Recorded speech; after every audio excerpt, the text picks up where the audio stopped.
William booth ने सही कहा था, जब पवित्र आत्मा की ताकत एक कलीसिया से चली जाती है तो वो कलीसिया नहीं, सिर्फ और सिर्फ धार्मिक बातें वहां रह जाती है।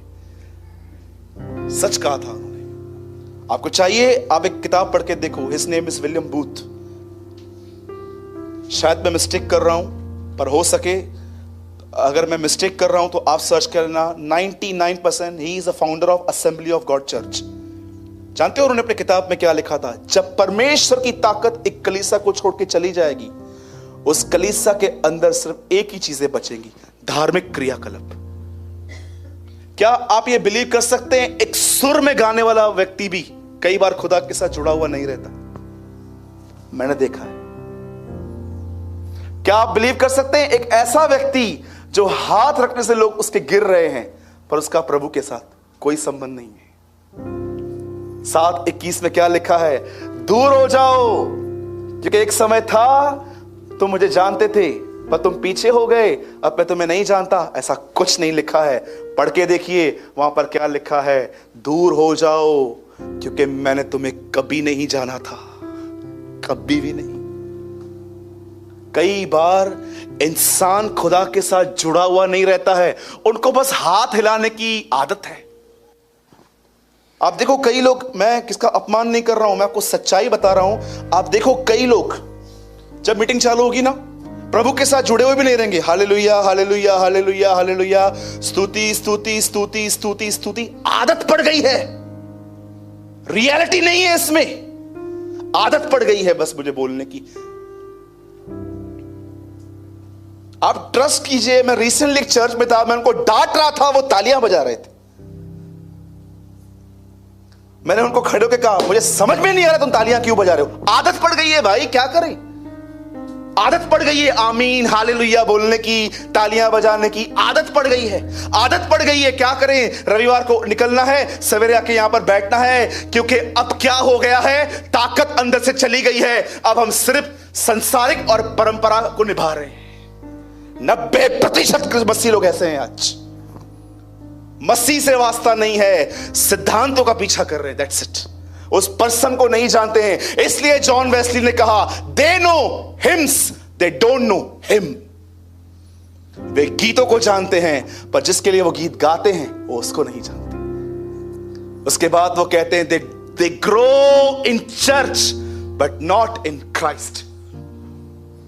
आज मैं आपसे पूछना चाहता हूं, आइए लास्ट क्वेश्चन, जो लोग यहां पर बैठे हैं, उस पर्सन के लिए आते हो, उस पर्सन के साथ संबंध रखा है यीशु के साथ, उसकी सिखाई हुई बातों का पीछा कर रहे हो, कि आपके लिए सिर्फ एक परंपरा है कि यार मैं रोज जाता हूं, मैं जाऊंगा चर्च में, जाऊंगा भले मैं कुछ सीखूं नहीं सीखूं, मैं जाऊंगा। मैं सच्ची बोलता हूं, मैंने एक चर्च में देखा था, एक लेडी थी, मैं उसको देख रहा था, जस्ट पास्टर खड़े हुए और उन्होंने खड़े होकर प्रार्थना करना चालू की, ये चालू हो गई।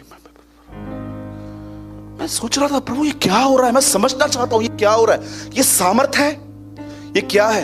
जानते हो प्रभु ने मुझे क्या, इससे आदत पड़ गई है, इससे लगता है ऐसा ऐसा करने से पवित्र आत्मा आएगा, ऐसा ऐसा करने से कुछ होगा, कुछ नहीं होगा। जानते हो सैमुएल में क्या लिखा है, जब पवित्र आत्मा आएगा तू बदल कर और ही मनुष्य हो जाएगा। अरे जब वो तुम्हें छुएगा, वो तुम्हें भरेगा, तुम्हारा कैरेक्टर चेंज हो जाएगा, तुम्हारा स्वभाव बदल जाएगा। वो लोग जिनके अंदर तुम फॉल्ट ढूंढते थे, उन्हीं लोगों से तुम प्यार करना शुरू कर दोगे। मसीह की धार्मिकता तुम्हारे अंदर बहेगी। इसीलिए प्रकाशित वाक्य 22 अध्याय में जानते हो यूहन्ना पवित्र आत्मा के बारे में क्या कहता है, बोलता है मैंने वहां पर परमेश्वर की धार्मिकता देखी।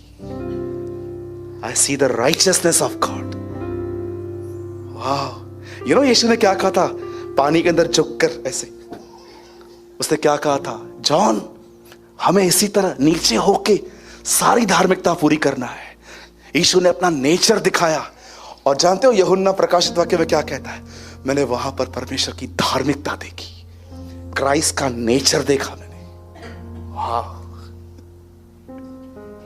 कभी आपने वचन पढ़ा है ध्यान से, यीशु पानी में झुका हुआ था, कहता है यूहन्ना कहता है उठ बैप्टाइज मी, मेरे को बपतिस्मा दे। यीशु कहता है नहीं, फाइट चल रही थी, मैं हम्बल, यीशु जीता। और जानते हो यूहन्ना को यीशु क्या बोलता है? ऐसे धार्मिकता पूरी होती है झुककर, नम्र होकर। और वो कहता है I saw the righteousness of God in new Jerusalem.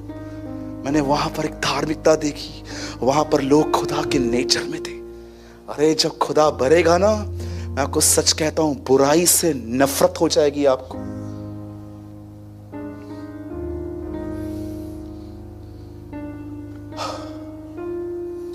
Change your focus.